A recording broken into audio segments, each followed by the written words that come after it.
महाराष्ट्र विधानसभा चुनाव के परिणाम महायुति गठबंधन खासकर बीजेपी के पक्ष में आए हैं, लेकिन इस प्रचंड जीत के बाद एमवीए पर खतरा मंडराने लगा है। आपकी जानकारी के लिए बता दें कि विधानसभा चुनाव के नतीजों के बाद उद्धव ठाकरे महाविकास अघाड़ी से बाहर हो सकते हैं। जी हाँ, देखा जाए तो यह एमवीए के लिए बड़ा झटका हो सकता है।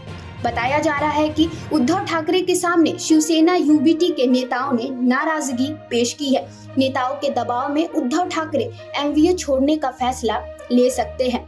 महाराष्ट्र चुनाव में हारे हुए यूबीटी नेताओं ने उद्धव ठाकरे से कहा कि अब इस गठबंधन से बाहर निकल जाए, क्योंकि अघाड़ी में रहने का उन्हें कोई फायदा नहीं हुआ है।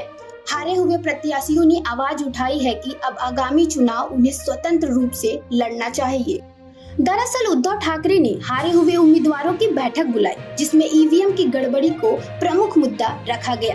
इसी के साथ कुछ हारे हुए उम्मीदवारों ने स्वतंत्र चुनाव लड़ने का मुद्दा भी उद्धव ठाकरे के सामने उठाया और अपनी सीट पर महायुति से चुनाव हारे शिवसेना यूबीटी के उम्मीदवारों का कहना है कि उन्हें महाविकास अघाड़ी से चुनाव लड़ने से कोई खास फायदा नहीं मिला है।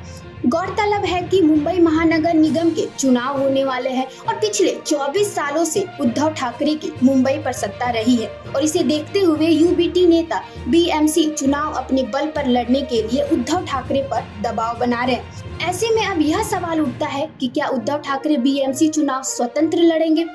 उद्धव सेना के महाराष्ट्र विधानसभा चुनाव 2024 में 97 सीटों पर चुनाव लड़ा था, जिसमें से केवल 20 सीटों पर ही कब्जा कर सके। इसके अलावा कांग्रेस को 16 और शरद पवार की एनसीपी को केवल 10 सीटें हासिल हुई। यानी महाराष्ट्र की 288 में से एमवीए 46 सीटों पर ही सिमट गई।